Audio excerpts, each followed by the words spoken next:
Alléluia à tout le corps du Christ. C'est avec plaisir que nous vous retrouvons pour ce énième numéro de Parlons ECC.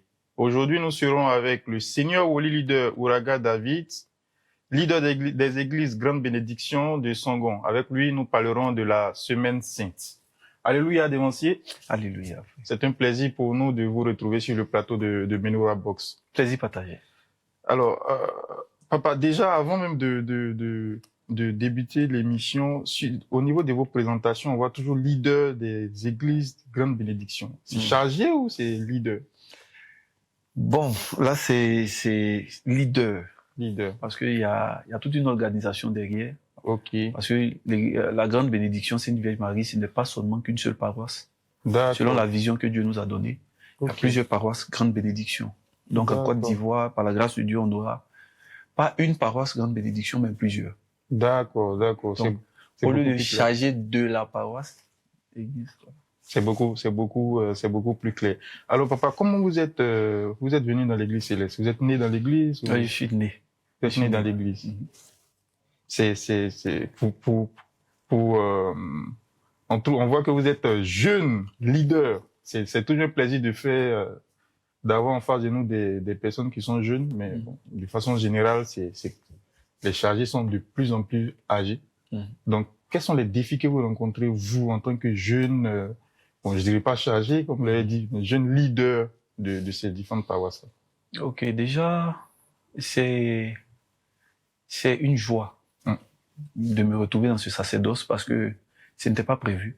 À la base, je suis choriste, je suis né d'une mère choriste, j'ai grandi à la chorale. Et Dieu, il fait ces choses sans nous prévenir.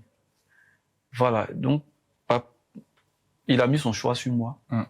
Et je suis dans ce sacerdoce. Mais il faut dire que lorsque tu te confies à Jésus, il n'y a pas aussi... Il y a des challenges, certes, mais vu que c'est pas toi qui t'en charges, donc ça devient encore plus facile. À chaque fois qu'il y a une difficulté, vrai qu'il y a des difficultés, mais à chaque fois qu'il y a des difficultés, on met entre les mains de Jésus.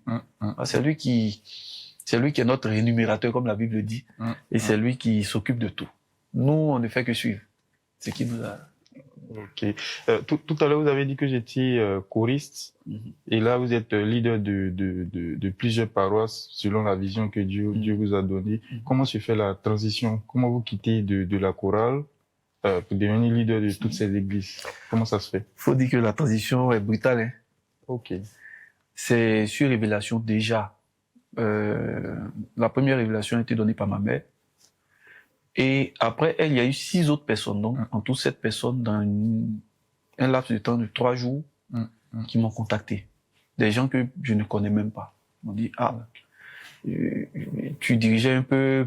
Enfin, plein de relations sont venues. Moi, je suis quelqu'un, tant que Dieu ne m'a pas convaincu, je ne fais pas. Et j'étais beaucoup impliqué dans la chorale. Ceux qui me connaissent, ceux qui suivent peut-être cette émission, qui me connaissent, savent que ma passion, c'est de chanter pour Dieu. De chanter pour Dieu. C'est d'être choriste, de chanter pour Dieu. D'organiser la musique pour Dieu. Mais lorsque Dieu m'a ordonné, j'ai hésité un peu au départ. Et après, avec ce qu'il m'a montré, avec tout ce qu'il m'a donné comme consigne, bon, avec Dieu, tu veux, tu ne veux pas, tu vas finir par faire. C'est clair. Donc, mieux vaut accepter, soi-même, parce qu'il y a 2 cas. Soit tu acceptes et tu fais et il t'accompagne, ou bien tu n'acceptes pas et t'oblige à faire. Et quand il t'oblige, ça devient compliqué. Donc, la première option était la bonne pour moi. C'est clair. Voilà, j'ai dû accepter, même si ce n'était pas dans mon programme, dans aucun de mes programmes, je n'avais pensé un jour être dans ce sacerdoce-là. Mais bon, c'est une grâce de Dieu. C'est clair. C'est une grâce. Est-ce qu'il y a des préjugés particuliers, vu votre jeune âge? Est-ce qu'il y a des préjugés particuliers auxquels vous faites face? Oui. Oui, il y a des préjugés, il est jeune. Est-ce qu'il connaît l'église? Est-ce que, bon. Mais après, moi, je connais Jésus. Je connais pas l'église. Puisque c'est Jésus qui a fait l'église, donc, pour moi, ça devient un peu plus facile. C'est clair. Donc, les préjugés vont toujours exister. On peut pas aussi en vouloir à ceux qui le disent, ils ont leur expérience. Mais bon, on demande seulement de regarder. Et puis, comme la Bible dit, de sonder les esprits. Si c'est Dieu, c'est pas Dieu. C'est Dieu qui va emmener à la lumière ce qui est caché. C'est clair. Voilà. C'est clair. Alors, on va rentrer déjà dans le vif du sujet, parler de la Semaine Sainte. C'est quoi votre compréhension de la Semaine Sainte? Ah, la Semaine Sainte. Bon, personnellement, ma compréhension, c'est selon la compréhension biblique. Faut dire que Dieu a commencé à créer le monde. Il a créé le monde en 7 jours. Enfin, le 7e jour, il s'est reposé. Dieu a fait une grâce à notre Église de rentrer dans ce moment de création-là, lorsqu'il nous fait rentrer dans la Semaine Sainte. Donc, pour moi, la Semaine Sainte est en réalité le retour au Jardin d'Éden. Voici pourquoi. Quand dans cette Semaine Sainte, on remplit les conditions que Adam remplissait dans le Jardin d'Éden, on se retrouve après la Semaine Sainte avec les fruits du Jardin d'Éden. Donc, avec les résultats de nos prières. Donc, pour moi, la Semaine Sainte, c'est un moment de pénitence. C'est un moment c'est un moment pendant lequel il faut rentrer en soi-même. Faut vraiment, pour ceux qui n'ont pas encore fait, même si ça doit être une habitude pour nous, mais pour ceux qui ne le font pas, c'est un moment où il faut se coller à Christ totalement, en partageant sa douleur, en partageant sa pénitence, la pénitence qu'il a eue pour nous, en partageant tous ces moments-là. C'est une commémoration aussi. Voilà. Donc pour moi, en tout, c'est tout cet ensemble de choses-là, la Semaine Sainte. Ok, est-ce qu'il y a des dispositions particulières à prendre pour préparer la Semaine Sainte? Oh, les dispositions, oui, mais moi, comme je le dis toujours, les dispositions, c'est toute l'année. Parce que on commence l'année spirituelle par la Semaine Sainte. Donc quand tu commences par une Semaine Sainte, avant d'arriver à l'autre Semaine Sainte, normalement, tu dois être habitué à la présence de Dieu. Okay. Donc, une fois que tu es habitué à la présence de Dieu, quand tu rentres encore dans un moment de pénitence, tu ne reviens pas à zéro. Seulement, tu continues avec lui dans une autre dimension. Donc, ces conditions particulières qu'il faut avoir, c'est la sanctification. Okay. C'est la sanctification. Celui qui est sanctifié, et il fait sa Semaine Sainte pas comme habituellement, comme tout le monde a l'habitude de voir, parce qu'il y a différentes visions. Mais il fait sa Semaine Sainte comme il a l'habitude de faire avec Christ. Donc, une fois attaché à Christ, ça devient plus facile de faire la Semaine Sainte. D'accord. On va rentrer dans plus de détails. Donc, on dit une semaine, donc une semaine est composée de plusieurs jours. Est-ce que chaque jour de la Semaine Sainte, il y a des éléments spécifiques à faire? Est-ce qu'il y a des prières spécifiques, il y a des saints noms spécifiques ou on prie comme d'habitude? Ok. Déjà, on dit Semaine Sainte. Donc, une semaine qui est sainte, elle est sainte. Elle est mise à part. Elle est mise à part. Donc, tout à l'heure, on parlait de conditions. Si tu n'as pas la foi, tu n'as rien à faire dans la Semaine Sainte. Ok. Ça, c'est la base. Maintenant, concernant les prières, il n'y a pas de prière particulière. Okay. Enfin, il n'y a pas de jour pour une prière particulière. C'est pour une meilleure organisation que des gens ont bien voulu prendre soit le lundi pour demander pour rémission de péché, le mardi, d'autres font le combat. Sinon, comme je disais tantôt, quand tu rentres déjà étant accroché à Christ dans la Semaine Sainte, mais il t'a déjà lavé. Le dimanche même, tu sors de rameau. Donc, tu commences la Semaine Sainte avec la victoire. Tu demandes pardon encore. C'est pas mauvais, mais tu es déjà victorieux. Tu es déjà victorieux. Donc, rentrer dans la Semaine Sainte, puisque c'est un moment qui est si, où Dieu manifeste pleinement sa sainteté, sa puissance dans l'Église, c'est un moment où tu dois tout demander à Dieu sans le limiter. Pour n'importe quel jour. Mais c'est bien vrai qu'on a le lavement des pieds, on a la communion le jeudi, mais tous les jours chaque jour est un jour propice pour une quelconque prière. Donc pour la Semaine Sainte, le ciel est ouvert pour l'Église céleste. Ok, parlons du jeudi avec le lavement des pieds, la Sainte Seine. C'est quoi le fondement de ces pratiques-là? Ok. Et pourquoi on devrait se laver les pieds? Ok. Le Christ l'a dit, faites ça en mémoire de moi. Donc, faites ces lavements de pieds, cette communion, pour vous rappeler de moi. Et ce sont des symboles qui sont vraiment, vraiment importants. Ok. On est fait un avec une personne qu'en partageant le même sang de la personne. Bon, je vais faire un petit crochet par l'homme quittera son père et sa mère, s'attachera à sa femme, s'attachera à sa femme, les deux deviendront une seule chair. Dans la seule chair, il y a le sang qui coule. C'est pourquoi les deux deviennent une personne. En buvant le sang du Christ et en mangeant son corps, automatiquement on devient un avec lui. C'est pourquoi Paul après pouvait dire, ce n'est plus moi qui vis, mais c'est le Christ qui vit en moi. Parce qu'il a pris part à ce lavement des pieds, le lavement des pieds qui nous sanctifie totalement. Donc, qui ramène, comme d'autres pouvaient le dire, le compteur des péchés de tous ceux qui l'ont fait à zéro. Et le sang, le corps du Christ, qui est partagé par tout l'ensemble du corps du Christ. Okay. Donc c'est le Christ qui a donné cette recommandation-là. Et chaque chrétien, chaque personne qui croit en Jésus, doit obligatoirement passer par cette étape. Okay. Pour pouvoir manifester le comportement. Dans le sang, il y a l'âme. Dans le sang d'une personne, la Bible le dit clairement, dans le sang, il y a l'âme. En buvant le sang du Christ, on boit son âme. Okay. Jésus a dit à la croix, je remets mon esprit en tes mains. Ça veut dire que son âme, il a déjà partagé. Et dans l'âme, il y a les sentiments. Dans l'âme, il y a le comportement. Donc, celui qui a bu l'âme de Jésus a son comportement en lui. Donc, automatiquement, il réagit comme Jésus. C'est pourquoi Jésus lui dit à ses disciples, faites ça en mémoire de moi. Pour que vous aussi, tel que j'ai pardonné au monde, tel que j'ai guéri des gens, tel que j'ai fait, en tout cas, telle ma manière de marcher, vous aussi, marchez comme moi. Ok, donc on constate qu'il est très important de communier. Très important. Mais est-ce que c'est à tout prix? Est-ce que quelqu'un qui n'est pas, par exemple, dans les dispositions, quelqu'un qui a encore de la rancœur, quelqu'un qui est dans le péché, est-ce qu'il doit aller prendre la communion? Parce que souvent, on entend qu'il faut être dans certaines dispositions avant d'aller prendre la communion, alors que ce que vous dites, c'est que la communion est importante pour pouvoir marcher selon la parole de Dieu, marcher selon ce que Dieu veut. J'ai ri tout à l'heure parce que celui qui ne prend pas la communion ne meurt pas avec Christ. Et celui qui ne meurt pas avec Christ doit mourir quelque part. Je donne un exemple. Pour qu'un sorcier puisse t'avoir, puisse manger ton âme, puisse manger ton sang, boire ton sang, puisse manger ton corps, il faudrait que tu aies un corps et une âme à lui donner.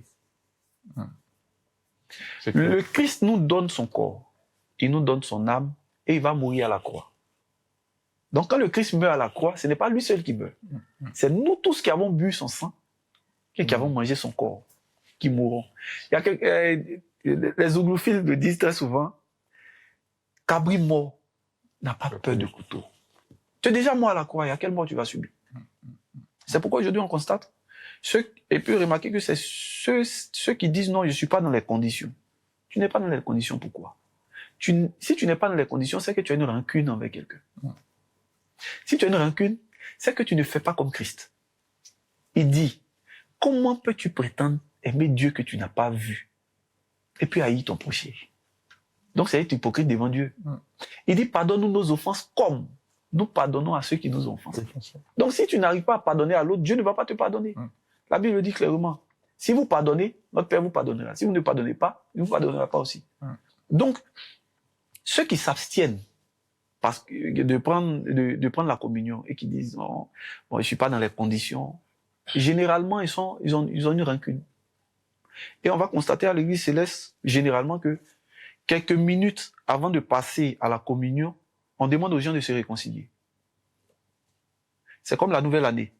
Avant de rentrer dans la nouvelle année, on dit non, si tu as quelque chose avec quelqu'un. Au fait, on n'a pas besoin de dire ça à quelqu'un. Si tu as une rancune avec quelqu'un, que tu ne peux pas prendre la communion, toutes les prières que tu fais, tous les dons que tu amènes à Dieu sont vains.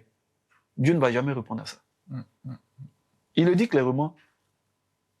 Si tu as offensé ton frère, ou bien tu te souviens que tu es en parole avec ton frère, que tu viens donner une offrande à Dieu, laisse ton offrande, va te réconcilier et reviens. Ton offrande sera agréée. Mais tu ne veux pas prendre la communion parce qu'il y a un problème. Tu ne meurs pas avec Christ, c'est évident qu'un sorcier va venir te tuer. Bien sûr. Voilà, deux fois on se plaint, on accuse, non, et la force d'avant a disparu. La force d'avant n'a pas disparu, la force d'avant est là. Ce qui fait que cette force, ça n'agit pas pour certains. Ils veulent la force, mais ils se comportent pas. Ils ne prennent pas les conditions de cette force. Tu ne prends pas les conditions, tu n'auras pas la force. C'est ce qui est clair. C'est clair. Donc, personne, normalement, le chrétien céleste, le credo de l'église céleste, c'est marche sur mes pieds, je te demanderai pardon. On n'a pas dit, tu vas me demander, tu vas me dire pourquoi tu as marché sur mes pieds. Mais aujourd'hui, ce qu'on constate, marche sur mes pieds, moi, je vais gifler ta tête. Et c'est ça le problème. Un œil pour œil, dent pour dent. C'est ce qu'on a pris. Donc, les gens ont peur d'aller prendre la communion. Ils se disent, si je fais parler avec telle personne, que je prends la communion, Dieu va me punir. Mais pourquoi ne pas aller te réconcilier et venir prendre la communion?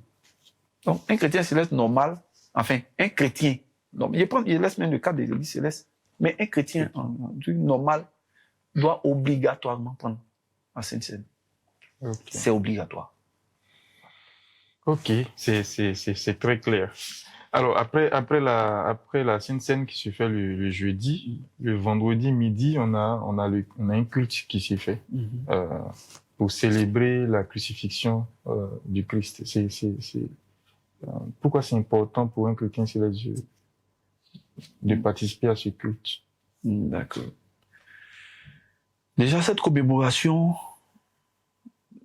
faut dire personnellement que chaque année, je suis triste.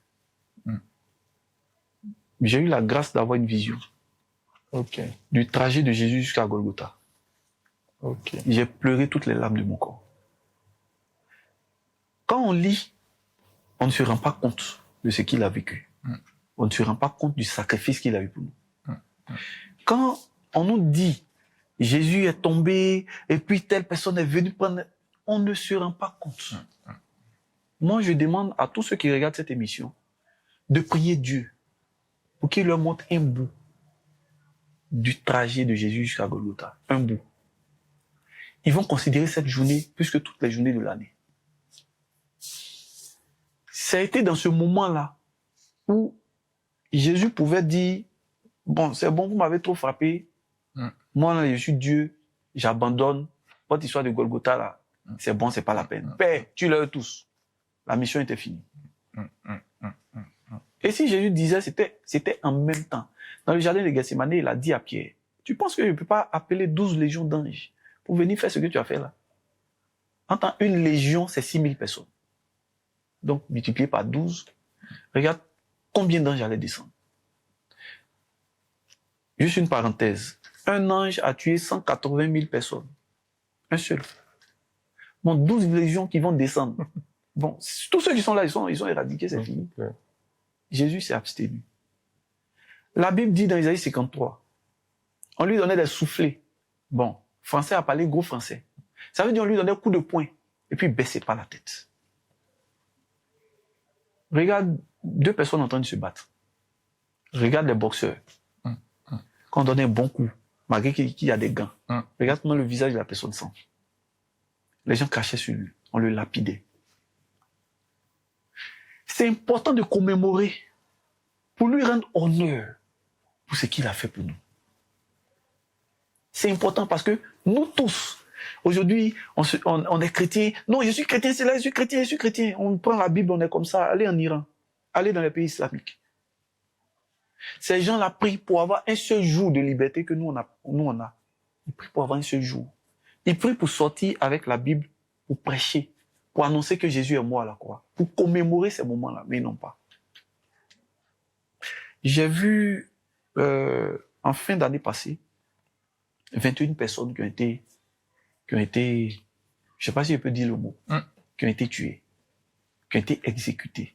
Mais ces 21 personnes-là étaient en train d'adorer Dieu, étaient en train de prier jusqu'à ce qu'on leur tranche la gauche. Combien sommes-nous qui pouvons résister à ça? Nous qui sommes dans les pays libres, dans les pays laïcs, où facilement on peut aller à l'église, on peut prêcher partout où on veut. Combien sommes-nous qui pouvons faire ça? Et puis, le Christ a vécu pire. Cette journée est vraiment importante. Faut se rappeler de ses souffrances. Faut se rappeler de ce pourquoi on est sauvé. Il a fallu la mort d'un. Il a fallu un pour que le péché rentre, pour que la mort rentre. Il a fallu un pour que le péché sorte. Il faut honorer cette personne-là. Il faut se rappeler de ce qu'elle a fait pour nous. Parce que l'ingratitude, Dieu n'aime pas. Depuis la création, depuis Genèse. La Bible dit, Dieu créait les luminaires, il créait le jour, il a créé la nuit, et il vit que cela était bon. Le deuxième jour, il vit que cela était bon. Donc lui-même, il était reconnaissant de ce qu'il créait. Donc, si nous, qui sommes co-héritiers du royaume des cieux par Jésus-Christ, nous ne reconnaissons pas en ce jour-là, nous ne commémorons pas, nous ne prenons pas ce jour-là pour le glorifier vraiment. C'est de l'ingratitude envers Dieu. Remarquez que lorsqu'il a dit à Dieu, je remets mon esprit entre tes mains, Dieu a failli détruire. Non, avant ça, quand Jésus dit, Père, pardonne-leur, quand ils ne savent pas ce qu'ils font, Dieu allait détruire la terre. Dieu allait détruire la terre. Toutes les religions sont d'accord que Jésus n'a jamais péché. C'est clair. On l'a mis à la croix nue. C'est seulement pour ne pas choquer que, vous voyez les croix, ils ont mis juste un lin pour pouvoir cacher. Mais Jésus était nu à la croix. Je prie Dieu que nous tous chrétiens célestes, tous ceux qui veulent, en tout cas priez chez vous, afin que Dieu vous accorde cette grâce-là de voir même un bout de ce trajet-là. Voilà. En y pensant, effectivement, on voit que ça doit être très émouvant. D'accord. Après ce culte du vendredi, après la crucifixion du Christ, on a tendance au niveau de l'Église céleste de faire un culte au niveau du cimetière, à l'entrée du cimetière, le samedi, et par la suite, le dimanche, on a le culte de la Pâque. Donc c'est le culte du samedi au cimetière correspond à quoi? Pourquoi le culte de la Pâque? Et également à quoi correspond la Galilée? Ok. J'aime ces questions-là. Déjà, il est obligatoire d'aller faire ces cultes-là. D'accord. À proximité d'un cimetière. Non, on partait avant dans le cimetière, mais pas au milieu, on trouvait un espace. Pourquoi? Aujourd'hui, quand on voit les cimetières, les gens ont peur. Se disent c'est la sorcellerie. Exactement. Au fait, les gens considèrent plus ce que le diable fait que ce que Dieu fait. Si cette mission-là avait été confiée aux femmes, on allait être surpris de voir les femmes dormir sur les tombes. La nuit où nous on va prier, les femmes allaient venir peut-être 2 jours avant, dormir sur les tombes là, pour attendre. Parce que les femmes, je pose toujours la question aux gens, je dis pourquoi c'est aux femmes que Jésus se révèle d'abord? En réalité, ce sont les femmes qui ont évangélisé les autres. Les femmes leur ont dit Jésus est ressuscité. C'est l'évangile qui est là. Il est ressuscité. Ce sont les femmes. Les femmes sont allées au tombeau. On ne leur a pas dit de partir. Donc nous allons pour constater. Pas que Jésus... Jésus, il y a longtemps, il est ressuscité. Hein. Il y a longtemps que Jésus est ressuscité. Bien sûr. Nous allons constater que nous-mêmes, nous ne sommes pas dans le tombeau. En réalité, quand tu vois le cimetière, c'est pas pour te faire peur. Mais c'est pour que toi-même tu saches que quand bien même cette chair-là sera couchée, toi tu ne seras pas là. Regarde, certains païens qui sont décédés, qui sont dans les tombes. Mais toi, quand ton jour arrivera, tu ne seras pas parmi ces païens. Les gens vont emmener ton corps puisque c'est une enveloppe. Mais toi, ton âme sera ailleurs. Viens constater que le Christ avec qui tu es mort sur la croix t'a ressuscité. Et ce cimetière à côté duquel vous partez prier, tu ne vas pas reposer là-bas. On dit, j'entends cet adage, que son âme repose en paix. Exactement. D'accord. Mais tu n'as pas accepté Christ, ton âme ne peut pas reposer en paix. Donc, quand nous partons prier, c'est non seulement une commémoration, mais pas pour aller voir si Christ est ressuscité, non. C'est pour aller nous-mêmes nous donner, quand on fait ces prières, on fait ce moment-là. Le Christ remet la vie en nous. Le chrétien céleste est très rarement surpris par la mort. Dieu révèle toujours. Pour dire, fais ça pour éviter la mort. Pourquoi? Parce que ce jour-là, on va renouveler l'alliance de vie avec Jésus. On va pas voir si Jésus est ressuscité. C'est pour nous-mêmes. C'est pour nous-mêmes. C'est pourquoi, au retour du cimetière, généralement, on allume les bougies. Pour dire quoi? La bougie, je ne sais pas si je peux faire cette parenthèse, mais la bougie, pourquoi on utilise la bougie? La bougie représente l'homme. La flamme représente l'âme. Le feu qui est dessus représente l'esprit. Ok. Donc, quand on utilise une bougie, c'est nous représentés devant Dieu. Vous voyez que la bougie, elle est immaculée, elle est blanche.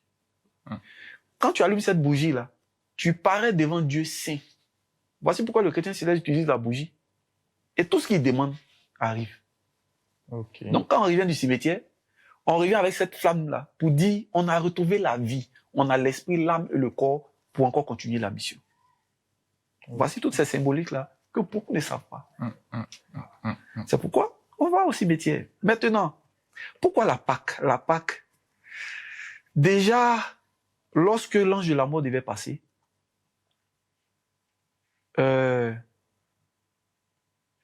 Dieu ordonne à Moïse, dit à chaque enfant du peuple d'Israël de tuer un agneau et de prendre le sang pour le mettre sur les linteaux.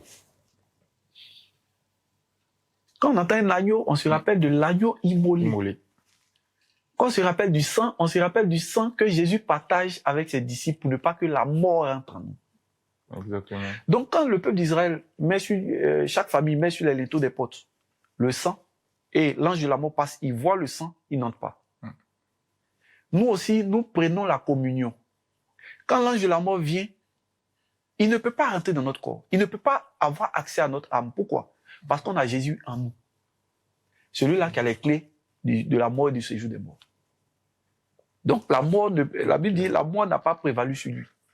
Donc, si tu as son sang en toi, donc c'est comme si tu mettais le sang sur ton front de Jésus et tu te promenais. La mort n'a pas le droit de te toucher. Okay. Donc quand nous faisons la Pâque, nous commémorons cette vie-là que Dieu nous a accordée. D'accord. Nous commémorons cette vie-là. Et enfin, Galilée, bon, moi j'ai l'habitude de dire, Galilée, on ne va pas prier. On fait la prière à 5 heures. À 5 heures, effectivement. Mais où le Christ dit, trouvez-moi en Galilée. Il dit, trouvez-moi en Galilée. On va en Galilée pour célébrer. Ok. On commence, comme je disais au préalable au début, on commence la semaine sainte avec la victoire, Rameau. On finit la semaine sainte avec la victoire, Galilée. On célèbre avant d'entrer dans la pénitence, on célèbre après avoir fini la pénitence. Donc, le lundi de Galilée, chers frères et sœurs chrétiens célestes, dévanciers, on va manger. C'est festif. On va manger. Ok. Il faudrait que les gens sachent ça. On va se restaurer. Il faut que je précise. La semaine sainte n'est pas un moment de restauration. Ok. Voilà. Parce qu'on a constaté dans beaucoup de paroisses que c'est pendant la semaine sainte, les gens font des démonstrations de nourriture. À la rupture. À la rupture. On ne vient pas, on ne jeûne pas, on n'entre pas dans la semaine sainte à cause de la nourriture. Certes, on va manger. Mais c'est pas à cause de la nourriture. Par exemple, mon groupe a préparé aujourd'hui, on a bien préparé que l'autre groupe demain. Moi, j'ai dit sur ma paroisse, et depuis lors, ça se fait, enfin, j'ai dit, si j'entends, tel groupe a préparé mieux que tel, vu ça n'existe même pas. Là-bas, c'est vraiment fait ensemble. Mais tel groupe a préparé mieux que tel groupe, le lendemain, il n'y a pas de nourriture. Chacun va manger chez lui. Parce que le plus important n'est pas la rupture. Le plus important, c'est le moment de pénitence. Le jeûne. On jeûne pour que Dieu exauce nos prières, mais pour se rapprocher de Dieu d'abord, et puis ensuite que Dieu exauce nos prières. Mais celui qui a des problèmes, généralement n'a pas faim. Celui qui a beaucoup de problèmes, il oublie de manger. Exactement. Donc, ça, je dis ça pour ceux qui vont dire, regardez l'heure, il n'est pas encore 18 heures. Ah, ça, le papa, il parle trop, hein. Il est quelle heure? Ah, dans 10 minutes, il sera 18 heures. Non. On ne jeûne pas parce que on va avoir la nourriture après. On jeûne parce que, pour se rapprocher de Jésus, ça, c'est la chose la plus importante. Mais, on a des problèmes à gérer. Seigneur, c'est toi ton sang, on a bu, c'est toi ton corps, on a mangé. On rentre dans la nouvelle année comment? Si des gens doivent glorifier ton nom, il faut qu'ils nous voient pour glorifier ton nom. Si Jésus ne faisait pas de miracles, personne ne croyait en lui. Il y avait 5000 5000 personnes, sans compter les femmes et les enfants. Donc 5000 personnes qui étaient assises. Les disciples viennent dire à Jésus, ah, ils ont faim, on va les ramener. Jésus dit, mais nourrissez-les. Il dit, mais non, on n'a rien. Il dit, bon, vous avez quoi? 5 pains, 2 poissons. Il prend, il bénit Dieu, et puis il dit, partagez-les. Multiplication. Les gens ont mangé jusqu'à... ça a été là le deuxième emporté. Et le premier emporté était dans le désert. Exactement. Ils ont fait là le deuxième emporté. Donc, il y a eu combien? 12 paniers qui sont restés, 12, 7 paniers, je sais plus, mais qui sont restés en surplus. Si Jésus ne les nourrissait pas, le lendemain, ils croyaient en Jésus comment? On a besoin de la nourriture à la maison. On a besoin que Dieu règle certaines choses. Donc, on pense plus à ça. Je pense plus à ma relation avec Christ. Car, est-ce que à 18h, ils vont faire bouillie? Jésus dit, ceux qui se comportent comme ça ont déjà leur récompense. On dit, ne faites pas comme ceux qui se glorifient quand ils font un don. Il a fait son don, on le glorifie, les gens sont contents. Ne faites pas comme eux. Parce que eux, ils ont déjà leur récompense. C'est comme celui qui jeûne pour manger le soir. Il a déjà sa récompense. C'est toute la prière qu'il a fait matin, il a fait ça pour quelqu'un d'autre. Mais on jeûne pour se consacrer à Christ, pour que son Saint-Esprit rentre bien dans notre corps. Ensuite, pour les différentes difficultés qu'on peut rencontrer. Enfin, puisqu'on doit avoir rupture de jeûne, on va manger ce qui est là. Et c'est le diable qui blague les gens. Hein. Généralement, ils se disent on a faim. Quand ils coupent le jeûne, des fois avec des fruits ou bien la bouillie, ils n'ont plus faim. Donc le diable met plus leur esprit sur la nourriture que sur le truc. C'est le lundi de Galilée, là. Lundi, entre midi et 2. Là, c'est pour manger. Il n'y a pas de prière dedans. Et ce que nous, on fait, on apporte la nourriture. Et on partage ensemble. Voilà. Donc, le lundi de Galilée, ça sert à ça. La prière de 5 heures du matin, ça sert à retrouver le Christ, comme on le dit. Mais on se retrouve autour d'une nourriture pour montrer que le Christ est ressuscité, on est content, on fête avec lui. On fête l'amour. La Bible déclare que c'est dans l'amour que Dieu, c'est dans la louange que Dieu siège. Mais s'il n'y a pas d'amour, il n'y a pas de louange. Il n'y a pas d'adoration. Donc, pour que Dieu siège, pour que Dieu descende entre nous, il faut qu'il y ait l'amour. Donc, c'est autour d'un repas, autour de cette nourriture-là, qu'on accueille notre Jésus-Christ pour la nouvelle année qui commence. Donc, début, victoire, fin, victoire. Nourriture. Donc concrètement, à la fin de la semaine sainte, on devait être victorieux dans tout ce qu'on entreprend. On devait être beaucoup plus proche de Dieu. Exactement. Et ça, ce sont les acquis de la semaine sainte. Normalement, pour un chrétien céleste qui a respecté tout ça. D'accord. Alors, tout ce que vous venez de dire, est-ce que vous pouvez résumer en quelques mots pour nos internautes? Ok. Déjà, faut dire que la semaine sainte, c'est un moment de pénitence. C'est un moment de commémoration. Chaque jour est important. Chaque jour a sa valeur. Le lavement des pieds le jeudi et la communion, ce sont des cérémonies qu'aucun chrétien, je dis même pas seulement chrétien céleste, mais qu'aucun chrétien ne devait rater. Il faut que nous mettions dans des dispositions qu'il faut, c'est-à-dire nous réconcilier avec ceux avec qui nous sommes en conflit, ceux avec qui le diable nous a mis en conflit. Il faut nous réconcilier avec eux avant la semaine sainte. Avant la semaine sainte. Et ne faut pas penser que on rentre dans la semaine sainte pour bien manger, mais plus pour se rapprocher de Christ. Et chaque étape de la semaine sainte est vraiment importante. Donc, j'appelle tout chrétien céleste à vraiment s'impliquer dans la semaine sainte, à vraiment suivre les enseignements, à vraiment méditer la parole, à se rapprocher de Christ. C'est ce qui est le plus important. Quand tu marches avec quelqu'un qui sait que tu l'aimes, il te donne tout ce qu'il a. Mais quand tu marches avec lui, qui sait que tu aimes ce qu'il a, il peut ne pas te donner ce qu'il a. Exactement. Donc, approchons-nous de Jésus pour ce qu'il est et non pour ce qu'il a à nous donner. Que Dieu nous bénisse. Amen. Merci beaucoup, papa, pour cet enseignement. Merci. Merci à tous les internautes qui nous ont suivis. On espère que cet enseignement-là va vous permettre de vous rapprocher de Dieu et de sortir victorieux de cette semaine sainte qui arrive à grands pas. Merci et excellente soirée à tous.